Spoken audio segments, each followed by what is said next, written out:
And thank you again for those that have just joined us this evening, and welcome to our Benefits of Access to HE course live panel discussion. I'm Amelia and this is my colleague Amy, and we are from the marketing and events team. We'll be your hosts for this evening. We're going to hear from Michelle Tocher, and we'll be discussing the Access to HE diploma, how it works and how it can help you get into university. And we'll also go over the subjects on offer, what it's like to study on an Access to HE diploma, why study one of these courses over other level 3 qualifications, and much more. So I'm just going to introduce Michelle. Thank you so much for joining us this evening. My absolute pleasure, Amelia, and thank you for having us.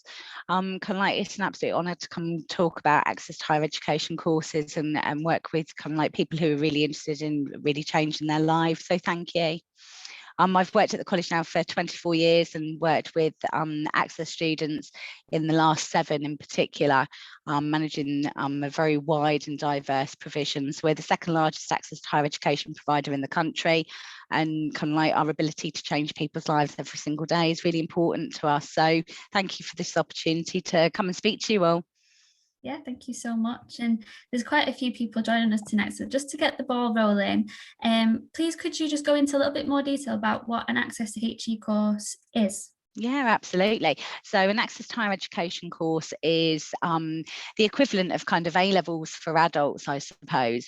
It's a level 3 qualification, and its exit point at the point of completion is university, hence the title of the qualification, Access to Higher Education.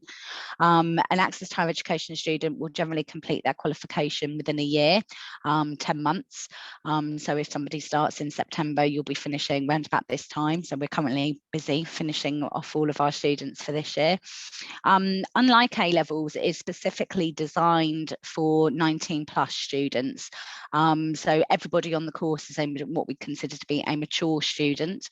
And many of those students haven't necessarily got a background in studying at level 3 before. Now, some of those students maybe have. So some students maybe might study a BTEC level 3 or an A level course, and then they maybe change their mind about their career, or they're actually it's not for me, but I finished the course anyway, and they then want to look for a change. Most providers generally won't offer A levels or a level 3 qualification to adults. So there are some out there, and we are one. We do have BTEC qualifications that we deliver to adults, but many students are looking to change their careers, and so we're potentially going to need to go to university, and therefore an access course is probably ideal for them. It's about developing not only the knowledge that you need in order to be successful in a an academic environment, but it's also all the skill set that you need. So studying at university requires particular type of referencing skills, particular type of academic writing, and so on and so forth. And the access course provides students with the opportunity to develop that skill set. So it's much more than developing your specific subject related knowledge. It's actually about that wider skill development.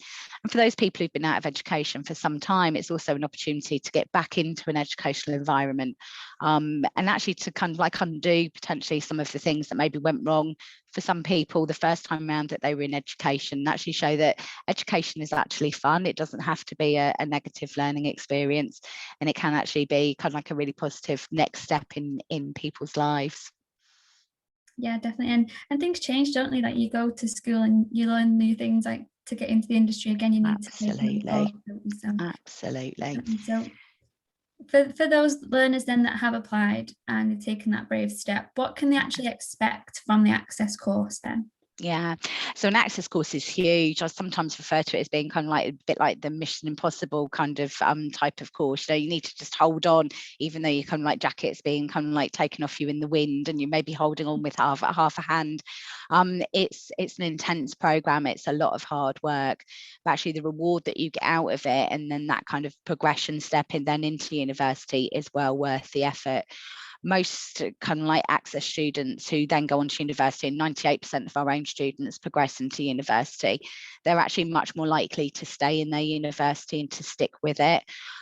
We know, for example, that a lot of the kind of like dropouts out of university, and I use that in its wider context, are people who've stepped away from that educational situation at university.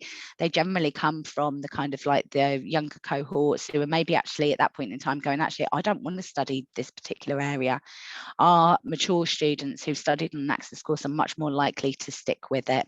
So whilst a student is with us, they will study 20 units in total, 2 of which we call and are considered to be developmental units. They're studied all throughout the year, and they're the kind of softer academic skills, so kind of like communication skills, presentation, essay writing, those types of skills. And each course has got a slightly different combination.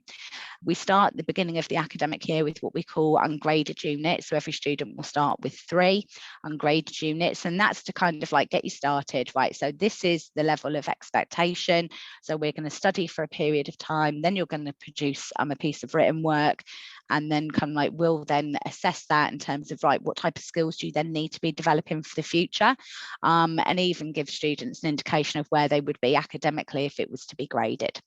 And then in each area on the course, they then move on to graded units. So there are then a further 5 graded units to take them through then to the rest of the academic year, giving 6 in total, making up their entire diploma as the full 20 when you add it all together. So it's intense. It is a lot of work. You know, once every kind of like 6-7 weeks, our students are producing 3 pieces of work of 1,500 words each. And some of that work is kind of like, you know, develop a blog, or even a vlog. It might be an academic essay, it might be work with your colleagues and develop a presentation. So it's about developing that kind of wider skill set as part of that assessment. They're not boring. They're quite kind of like thought-provoking. My students have just finished kind of like, they've had to write a journal of their kind of like researching that they've done, and the kind of wider processes and reflecting on that.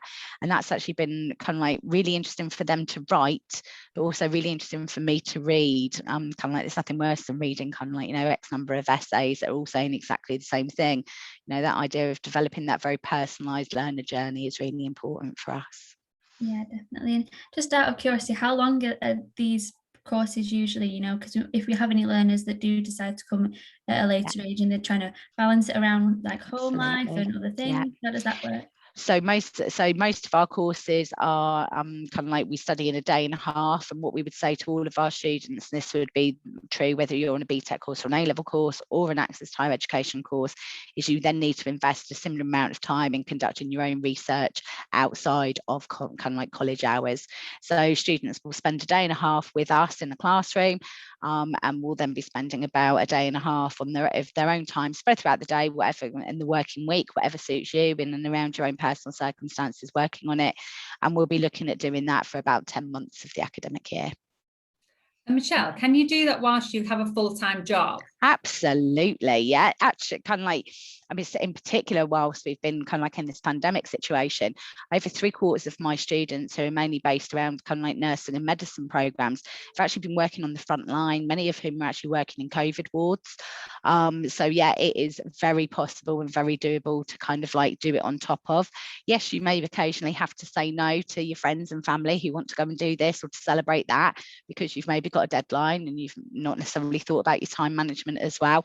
But yeah, all of our students are working in a variety of different jobs, as I say, many on the front line and definitely as key workers over the last year and a half. So yeah. Thanks, Michelle. No worries. We've got evening courses, we have distance learning courses, we have a variety of different modes of study and delivery. So it's about what actually suits the learner.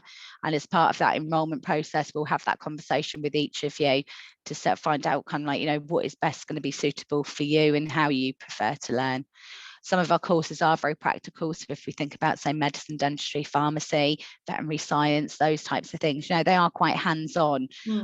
So kind of like, you know, you are going to need to kind of like be there and kind of like, you know, take part in experiments and those types of things. But there's lots of different options. So yeah. Yeah, and you just mentioned just a couple of the programs that we have on offer. Yeah. Are you able to tell the audience the range of different access courses? Absolutely. So kind of like it's huge. So as I say, we are the second largest access to higher education provider in the country, and we are the largest in the Northwest as well. So we offer a range of different courses, but let's start at level 2, because we may have some people here who are maybe not quite ready yet for level 3 study. Please go on the website and kind of like look at what the entry requirements are. So at level 2, we have 4 courses that are based upon our kind of like main pathways. So we have a pre-access course in business, another in humanities, then we have our health professions courses, and then we have our science and engineering courses. And they are specifically designed for people who've maybe not quite got the qualifications yet to start on their access course, maybe need another year, maybe might need still their English and maths qualifications to maybe run alongside that, not at all a problem, but are maybe ready to start. They've already thought, kind of like, actually, I want a career in health or science or business, yeah, let's get started. So what we've done is we've selected units that are going to take you on that academic skill development journey. So it's that early part of kind of academic writing and kind of like plagiarism skills and those types of things, but then also very specific kind of like units and modules that are based on whatever that particular area is. So for example, in health, they kind of like spend some time looking at dementia in the elderly. In humanities, they look at sociological perspectives, because we know that those units are going to give a real good foundation for when you move on to your access course. Now, in regards to our access courses, we have 14 currently, and we're about to add even more into our portfolio. So we're going to take a breath and we're going to say, so we offer a course in access to business, that's one of them. Then we have another in law, politics and society. Then we have careers in social and community work, another in medicine, dentistry and pharmacy, another in combined science and medical science, another in nursing and midwifery, another in engineering, I've not finished, another in radiography, orthotics and prosthetics, that's one that I occasionally have to pop my teeth back in for. Then we have another one in English, writing and media, and another in social science, another in health and physiotherapy. We have access teacher training, and I've still not finished. Then we have hospitality, leisure and tourism, and currently we have access veterinary science and zoology. Now, starting new for this September, and they may or may not be able to run depending on student numbers. We're really hopeful, because these are really exciting courses. We've also then got another 3 courses that we are adding on to that offer. So we have access computing, access history and archaeology, and access environmental and urban studies. So 3 new ones to add into that picture. Really exciting. Just to help everybody out, I've just put a link to the access to HE courses, just in case nobody managed to write them all down. I heard this. Yeah, absolutely. At least there's something for everyone, at least. Absolutely. Yeah. There should be something there for, you know, regardless of what the kind of like career choice maybe might be, or kind of like, you know, it might be that somebody's maybe already working in the health field, but they're looking to maybe slightly change that career a little bit, or maybe even get promotion at work. There should definitely be something there for everybody. Yeah. Brilliant. We have had a couple of questions through on the chat box. Am I okay to ask them? Of course, so, yeah. Somebody's asked, what is the entry qualification should I have to enter? Okay, so that depends on which particular course it is. Okay, so I would urge you to go onto the website and double check for a very personalised kind of like comparison of what qualifications you've currently got and what an access course is going to require of you. What I would say is that English and maths are pretty much essential across the board. We do have some courses where you could maybe study English or maths alongside it, depending on what the kind of like potential career is going to be. Things like medicine, dentistry, pharmacy, kind of like our radiography, for example, those are the types of courses where you are going to need to have those qualifications before you come and join us. So you need to get all of your GCSEs or your IELTS, or you need to get your kind of like maybe a NARIC of an international qualification sorted before you come and join us, because you are going to be applying for university by October half term. So if you start with us in September, by October half term, you will have applied for university, and the universities, medical schools in particular, and dental schools require you to have all of your qualifications already in place. So then the only thing that they're then interested in is what are you going to get on your access course. other courses. So for example, nursing, you may well be able to study kind of like a GCSE alongside it. The same, for example, for English writing and media. We obviously want you to have your English qualification, but maybe if you've not got your maths, that's not necessarily the end of the world. Yeah, if you wanted to do that, we could then put that alongside it. But as I say, an access course is a massive amount of work in its own right. So the more things you kind of add on to it, kind of like the bigger the workload then starts to become. Brilliant, thank you, Michelle. No Somebody else has asked something about sort of a specific in terms of sort of how many days a week are lectures held and the times and places. I guess that depends on what course that they've enrolled onto. Yeah, so if it, can I just give you an example on a day program, for example. So if we were to take, say, day nursing, yeah, that runs from say 9:15 to 4:15 for one day, and then 9:15 to 12:15 the next. We do have, so we have. So if I say to you, we have almost 700 students and almost 200 of them are studying nursing, you can understand how many different groups we have. So we have some groups where they only study in the morning because that fits in with their job, their families and so on. So they'll be starting classes at 9:15, finished for 12:15. We do have evening classes, so they'll be starting at 6 and finishing at 9. And then we do also have a course that runs all day on a Thursday. That is very intense. Again, over the same time frame, but their requirement for independent work then becomes bigger because they're only with us for the day. So it kind of depends on kind of like what type of kind of like mode of study you're looking for, but also kind of like we also need to think about kind of like in September, you know, yes, we're hopefully going to be a little bit more advanced in this current situation, but we will also be spending some time kind of like learning in a virtual environment. And when I say that, people think that that means they're going to be left completely and utterly independently and they're not going to have any teacher support. That is not at all the case.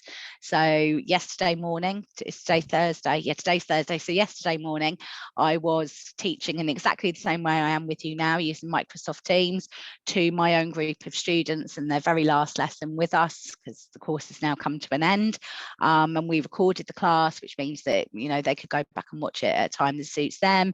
We worked collaboratively in breakout rooms, so there's lots of different scope to do that if we need to. So there will be some elements of where we are going to be working online still next year, but obviously our intention is to kind of like bring all of our students back into the building for face-to-face if we can.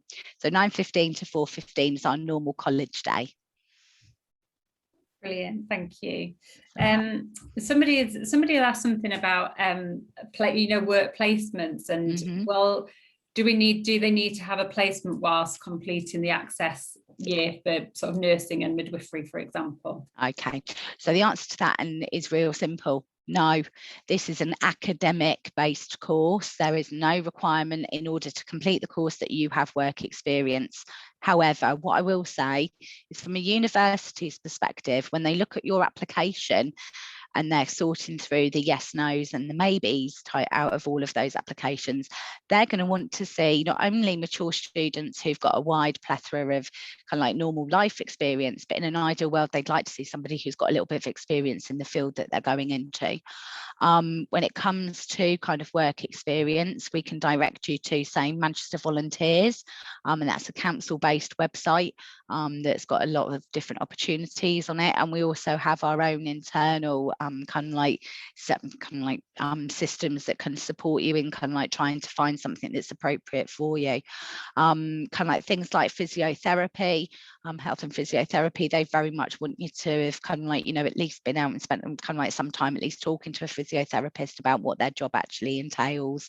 So kind of like, you know, we do guest speaks, we do spend some time on, particular for say nursing and medicine, where we go out to one of our local universities and do a genetic fingerprinting, obviously when permissions allow, activity with them for a couple of days and kind of like take live samples and look at kind of like genetic engineering and so on. Don't worry, we don't grow kind of like duplicates of our students, we don't do that, but kind of like a real kind of like to try and give you a kind of like a broad understanding, but actually from your own perspectives, actually kind of like doing something yourself is one, giving back into your communities, which is always a valuable experience for you, but also can enhance your kind of like your general CV and obviously your university application. So we would definitely support you in doing that. That's lovely, thank you. Amelia, I'll let you ask some questions now. So just the next question that we have prepared was what are the options available to students after they've completed their Access to HE course? Yeah, so most of it, so as I say, 98% of our students, so most of our students are progressing straight into university, and as I say, that's what the course is designed to do. Yeah. We then have other students who move on to, say, a higher national apprenticeship. We have some who stay within their kind of like their current organisation, but maybe then get promoted at work. So they'll use that for that type of purpose as well. So kind of like the options are endless. But when I think about where our kind of students go to university and what type of things they study, you know, I think there are about 380 universities that they could go to, and probably our Access students have been to at least kind of like all of them. And that's everything from kind of like Aberdeen right the way down to Portsmouth and everything else in between. So kind of like, you know, don't be shy about kind of like exploring your options and kind of like, you know, thinking about different ways of kind of like, you know, taking your career. It's about whatever suits you and that very personalised journey that you're all individually on. And even though university is its final destination, yeah, there is nothing that says that's the only thing you can do with it. As I say, there are many other options that you could do with an Access qualification. It is a level 3 qualification, and so employers and universities, they value it in exactly the same way as they do all of our other level 3 qualifications in the UK. Brilliant, thank you. And just before, you mentioned that some courses you can reset, like your GCSEs and things. So we have had someone ask whether they can, they have their functional skills level 2, but can they do their GCSEs? So would that be dependent on what course that they have applied? Yeah, so that's dependent on which course. It depends on whether or not they've actually got functional skills in both English and maths. So on many of our courses, we'll take you with functional skills, that's not a problem, and we'll then run one GCSE alongside it. But you need to understand that your options, rather than having, say, 380 universities to choose from, you're then potentially narrowing down your university choices in terms of where you could go if you're using it for that purpose. So I would strongly suggest that everybody go to ucas.com. If somebody could type that in the chat for me, that would be really helpful. That is our university kind of like search engine to help you find the right course and the right institution for you. But on there, you'll find all of your entry requirements in terms of what they're looking for out of a kind of like a student who's about to start with them. They'll kind of like what happens on most of them, it starts with A levels, goes to BTEC, and somewhere in amongst that mix you'll find requirements for an Access course. All Access courses across the country are they're graded, well, they're marked out of what we call credit. So they're 60 credits in total. That makes up the entire diploma. And as I said, 15 of our units are graded. And so that makes up what we call 45 credits that are kind of like then available. So when you look at the offer, it will say our entry requirements are 45 credits at merit, for example. That's absolutely fine. We offer 45 credits that are gradable, and so therefore you should be able to meet that depending on how hard you work. Brilliant, thank you. That's all right. Question. We have another question here. If someone wants to take the HE, the Access to HE for nursing, would you recommend that they take a relevant qualification or close to relevant qualification at GCSE level, like biology? So, I mean, that would be helpful, but it's not actually kind of like a requirement of the course. And I know that sounds a bit bizarre, but it isn't. We know that every person here in the UK has actually studied GCSE science or even O-level science prior to kind of like coming anywhere near us. So we know that you've got a little bit of kind of like biological knowledge and background. Whilst you're actually on our nursing course, you will actually be studying level 3 biology, which is the equivalent of A-level. So if you've got that background, that's absolutely grand. But believe you me, my teachers are very skilled at kind of taking you on that kind of level 2 to level 3 journey. And to do that kind of like relatively quickly. So we spend a lot of time kind of like focusing on a little bit of underpinning knowledge, some reminders, kind of like type of stuff to then build upon in order to develop that level 3. So yeah, don't worry, you're in very good safe hands. If you've never studied biology before, you'll be absolutely fine on Access nursing course. Thank you. And then we've just got another question here in relation to the dentistry courses. They're asking, you know, is there are the courses free, or do you have to fund them in some sort of ways to support there? Yeah, so that's a really good question. It doesn't matter whether it's a medicine course or whether it's, I don't know, nursing and those types of things. Funding for adult learners, so at 19 plus, very different to funding if you're kind of 16 and looking to kind of like maybe study a BTEC or A level. What I would say is very personalised. So there's kind of like some quite kind of strict rules around what can and can't happen, and each of you will have been on your own very personalised journey. So for example, if you're under the age of 24 and never studied at level 3 before, yeah, the government will pay for your course. You don't need to worry about it. If you're over the age of 24, again, you don't need to worry about it, because there's kind of like a little bit of a kind of like a little thing you need to know. You can either fund that course directly yourself, yeah, that is one option. However, what the vast majority of our students do is they actually fund it via a student loan, or what we call the Advanced Learner Loan, the ALL. Now, this is organised and overseen by exactly the same kind of like group of people and government group who also oversee student finance when you go to university. Now, studying at university can cost anywhere between £7,000 and £9,000 a year. So you could, if you wanted to, go and do, say, a foundation year at university and pay £7,000 or £9,000 for that opportunity, and then move on to a full degree with the university and so on. So that'll take you 3 years for your degree plus your foundation year. So that's 4 years worth of, say, £9,000. Or you could come and do an Access to Higher Education course for £3,500, just under, and then progress on to university. So you then have 3 years at your 9,000 plus your 3.5. So if you were still going, blimey, Michelle, that's a lot of money. Yeah, it is a lot of money. However, when you finish your degree, the £3,500 for your access course is then written off, it's gone. If you do a foundation degree and then do your 3-year degree, you actually carry 4 years worth of debt. So it's probably more cost effective to actually study an access course than it is to go straight onto a foundation degree at university and study that way. So 2 main kind of funding options, and again, it's kind of like what we do at the point of enrolment is we will actually fee assess you, and that will be based around what previous qualifications you've got and your age, and then obviously your circumstances as well. So again, very personalised, quite difficult for me to answer that about somebody's very specific kind of like situation. I would suggest if you are thinking about it, to maybe come in onto campus or onto one of our campuses and speak to our guidance and welfare team. They'll be able to give you some further advice in regards to your specific kind of like circumstances.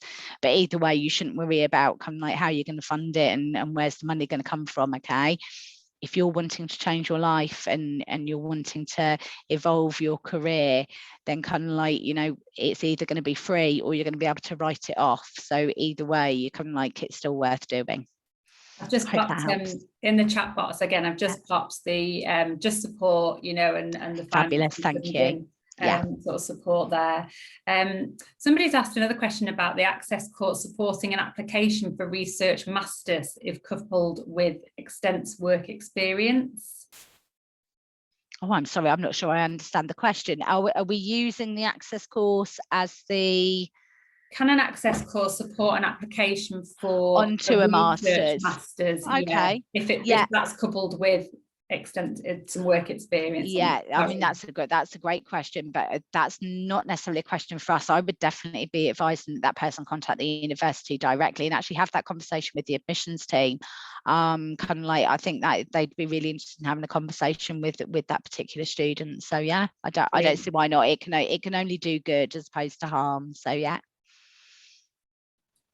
That's brilliant. Thank you. We've got a lot of questions which are coming through. We're just having a quick look at fabulous. Now. Love it. Which is brilliant.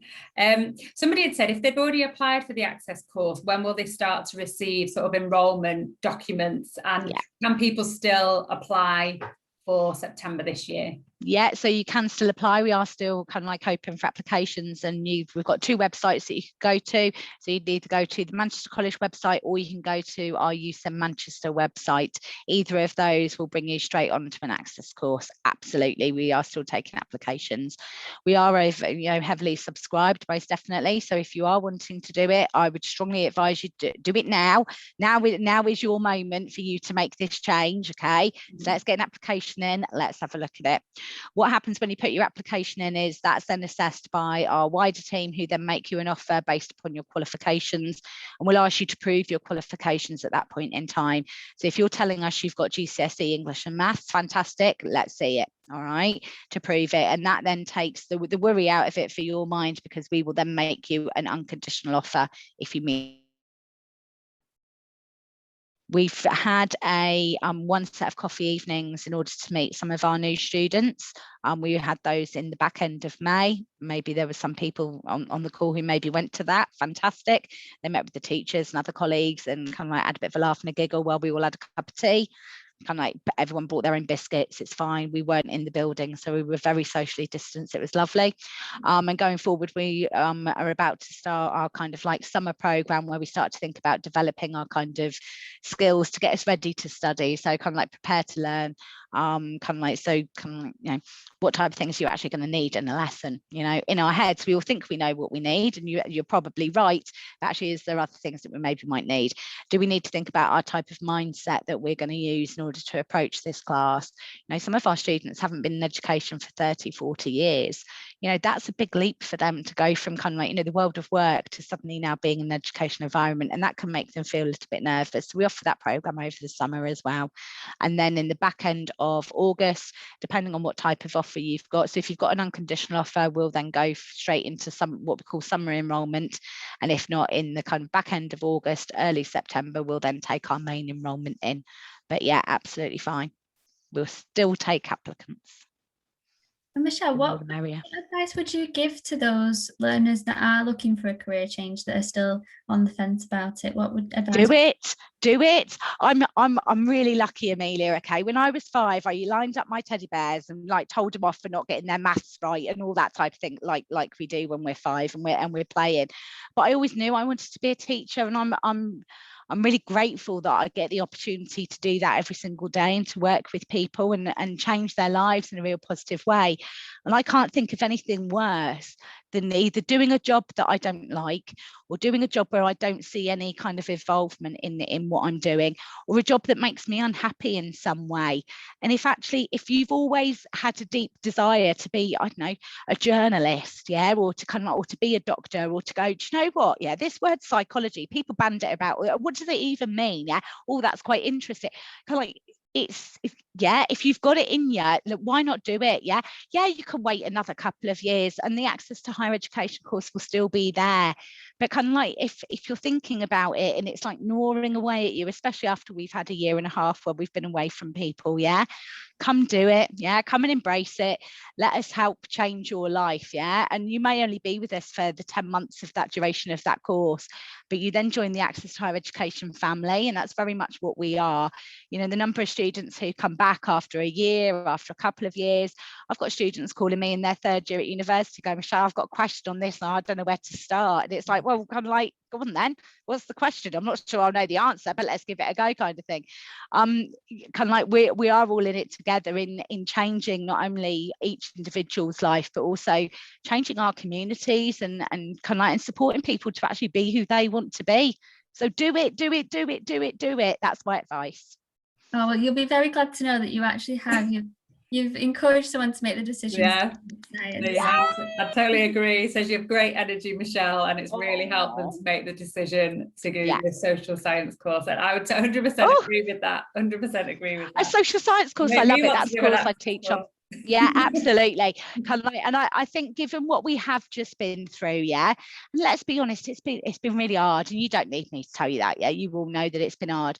But actually, if you're going to do something for yourself after you've been homeschooling or you've been home working, all of that type of thing, kind of like, treat yourself. See it as a bit of a treat. Let's be honest, yeah, we've not been running out kind of like buying X, Y, and Z. We've probably been sat home on Amazon buying X, Y, and Z. But you've maybe saved up a little bit of money, yeah. Maybe can you slightly change your hours at work if that suits you? Kind of like, you know, or do you know what, I could maybe use that money to buy a textbook, or kind of like, you know, to access maybe a new laptop or whatever it might be. Now is the time to do it. If there was ever a time where education is really going to support our economic kind of like, you know, kickstart and all of that type of thing, getting a little bit political now is the time to do it. And why would we not want to actually do something for ourselves after what we've just been through? So yeah, absolutely. Brilliant. We've got a couple of questions about some grades that people have actually got already. Somebody sort of said that they've been accepted onto a course that wants a B in maths, but they've only have a C and have still been accepted. Is that quite normal? I'm assuming it's one of our access courses, is it? I would presume so. Yeah, kind of like that. It would be a bit unusual, but it depends on what else you've got as the kind of like suite of qualifications. So there may be, and I don't know the person's personal circumstances, may well be, say, a science qualification in there and those types of things. So kind of like, I wouldn't necessarily see that as being a major problem. I would suggest possibly just giving a telephone call into the college just to double check. So on your offer letter will be a telephone number, give them a call and give that a double check. Oh, sorry, I'm on mute. I'm terrible. I'm sorry. How many times have we all heard that? I love everybody it. Off for it. That's great. I think, yeah, hopefully that's answered your question. And then somebody else has said that they have a level 2 in English and GCSE in maths. Can they enter an access course in dentistry? They're 21 years old and they have no science qualification. Okay, so it doesn't matter how old you are, it's never too late. Okay, so I don't want anyone going, oh, I'm 21 and my life's over, I can't do this. Yeah, that's not the case. Okay, don't worry. All right, it's all fine. So we've got GCSE maths and we've got level 2 in English. What I would suggest to that person is that we probably do our pre-access science course first of all, to give that person the opportunity to actually get their GCSE English during this academic year. So September 21, forgive me, I'm just writing it down because it just makes it easier in my head. I've not got your name, so don't worry. I just like to jot down notes while I'm thinking these things through and do a bit of career planning for you. So in September 21, that person could do and should do the pre-access course with GCSE English alongside it, meaning in September 22, they would then go on to our access in medicine, dentistry and pharmacy, meaning in September 23, they can then go to university, woohoo! And 3, 4, 5 years down the line, depending on what type of specialism they want to go into, they could then be out there in the world of work. But that is still not too late. I don't want anyone going, that's another year of my life I'm wasting. You're never wasting time in education, okay? Just mapped it all out for them there. Yeah, I like a bit of career planning. I'm kind of like I say, I need to jot it down on a bit of paper so I can kind of like see it in my head. But yeah, hopefully that helps. We did have someone actually ask whether or not we take into consideration the baccalaureate. So that's GCSE level, isn't it? It is GCSE level, yeah. And what we would ask that person to do when we ask them to kind of like prove their qualifications after they've applied is we would then run that through our kind of like, let's find the level. So kind of like there are different types of international baccalaureate depending on when it was, where it was done and so on. So we would just run that through our internal system. Well, it's not our internal system, the government system. It's called a NARIC, to just make sure it is actually where we would want it to be. But yeah, it should be absolutely fine, as is IELTS, as are IELTS qualifications. Which are the kind of like international version of GCSE. We do have another question here that says, I have my level 2 functional skills in maths and English. They've got the science. Will I be able to do GCSE maths and English course alongside AHE nursing? No, you wouldn't be able to do both. So what we would suggest is that you do one. But that may well affect the potential progression depending on where it is you want to go and so on and so forth. So again, a little bit like that person, yeah, if you're happy for that to kind of like, you know, rule out particular types of universities or even particular types of courses, that's absolutely fine. We would then put one GCSE alongside it, and that's to support your application into university and obviously for your own development as well. If you particularly want, I'm only going to go to X university and I'm only going to do this, yeah, then we would suggest that you probably do pre-access and then pick up both of those at GCSE alongside it. A bit similar to what we've just talked about with that other person. Brilliant, thank you. So, I mean, I think for the time being, that's all of the questions we've got. So if there's anyone else wanting to pop something in the Q&A box, now is the time. We've popped all of the links, haven't we, into the chat box. So there's yeah. And we've also have an access to HE sort of Q&A session. So if anybody has any sort of specific, you know, more specific questions that they'd like to ask Michelle and her team, I'll pop that link in there as well. That starts at 7 o'clock. So not long to go. You've got some of your colleagues on there as well, Michelle. I have, yeah. So some of my team leaders who kind of like work on things like medicine, nursing, are kind of like wider humanities and social science and business programs. Yeah, please feel free to come and join us. Come and have a chat. Yeah, well worth it, isn't it? Yeah, absolutely. So I don't think we've got any more questions, which means that concludes our session. So thank you all for attending our event today, and thank you, Michelle, for joining us. It's been fantastic. My pleasure. My absolute pleasure. Thank you very much for having me, and it was my complete and utter delight to work with an amazing group of people. So thank you for those fabulous questions. They were marvellous. Hopefully see you soon. Yeah, thank you everyone. That'll be the end of the session. Like you say, there's the link to the session afterwards, but yeah, just pop that on there. So yeah, well, have a lovely evening everyone, and thank you again for joining us. Thank you. Thank you.